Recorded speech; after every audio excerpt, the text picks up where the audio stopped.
Hey sleepers, want to take this opportunity to congratulate you on taking this journey in which you sleep. No, I want to congratulate you guys on taking this step and representing your school, representing your faculty, representing a nationwide program, all in the name of a good cause. It's a long commitment, but it actually, for me at least, flew by. So I guess I'll start with what you need to bring. You need to have a sleeping bag, obviously. I borrowed Viv's. It was really warm. I didn't wash it and I didn't give it back to her. Realize that anything you have on you when you're sleeping, that's what you're going to have. So you can take it off. You just have to put it back on again. So I had a lot of layers. I could take them off and I could put them back on as I pleased. My green suit is what I decided to wear for that week. I don't know if you guys are doing coordinated t-shirts, but if any of you have a green suit, I suggest you wear it. It's really warm. Someone's knocking at my door. Be right back. So continuing. Where was I? So what you have on is what you're going to be wearing.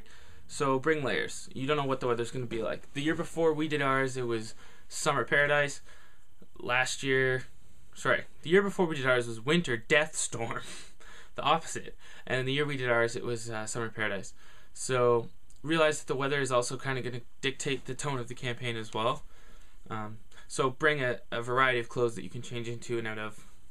Not change into, but take off and keep on. That's probably for the best. So yeah, I had my green suit on.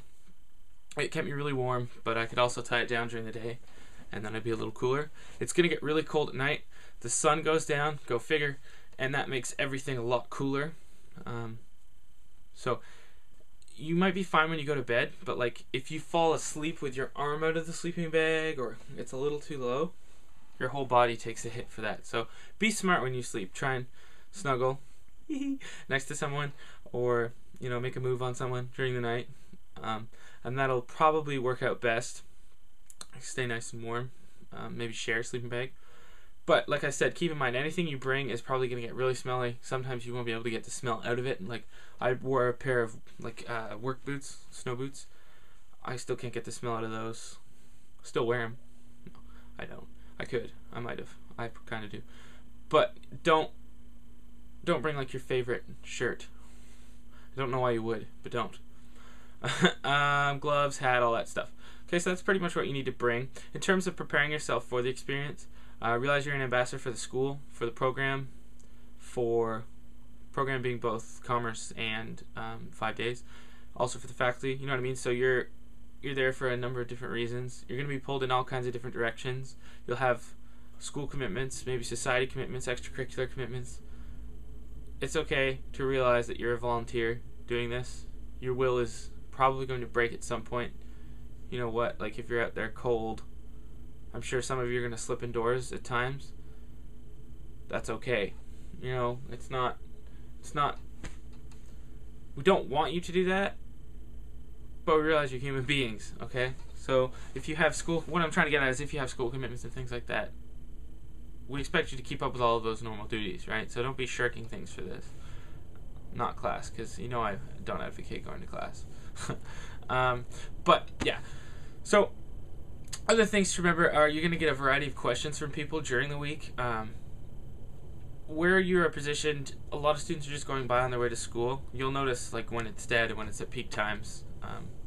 You'll know the traffic patterns. Obviously, you know them now. But what happens is you'll try to talk to someone and they don't want to hear about it. They're just trying to get to class, right? So you have to understand that.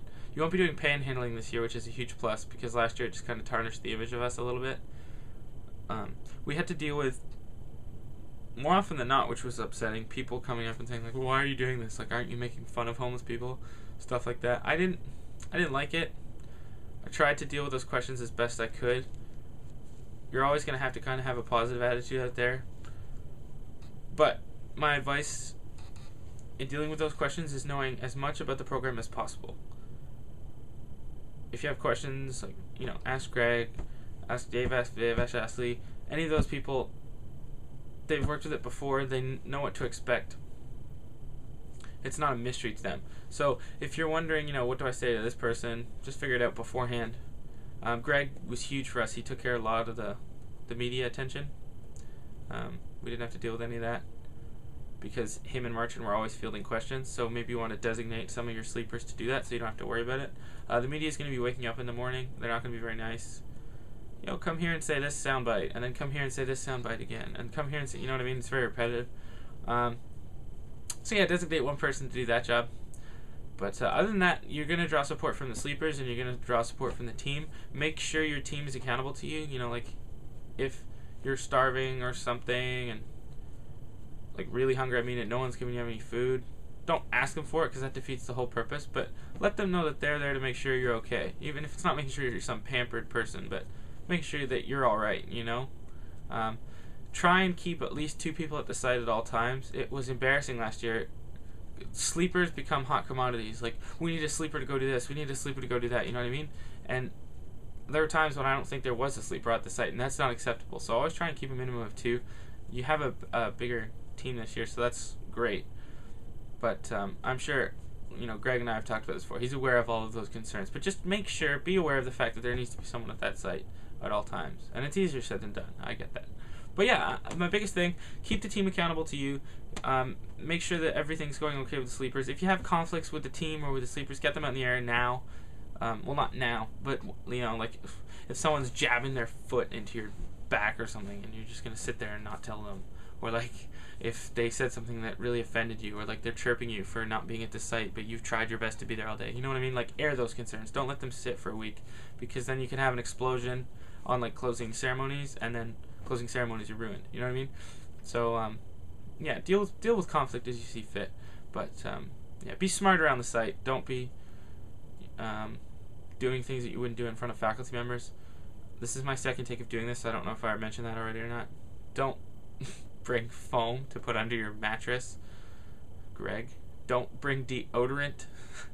Don't do it. Just try and be as faithful to the experience as possible. Be there, soak it up, do it for the right reasons. Yeah. So like I said, sorry if that was long. I was trying to give you as detailed an explanation as possible. But yeah, so I'm going to go upload this, which you don't need to know about, so I don't know why I mentioned that. But anyway.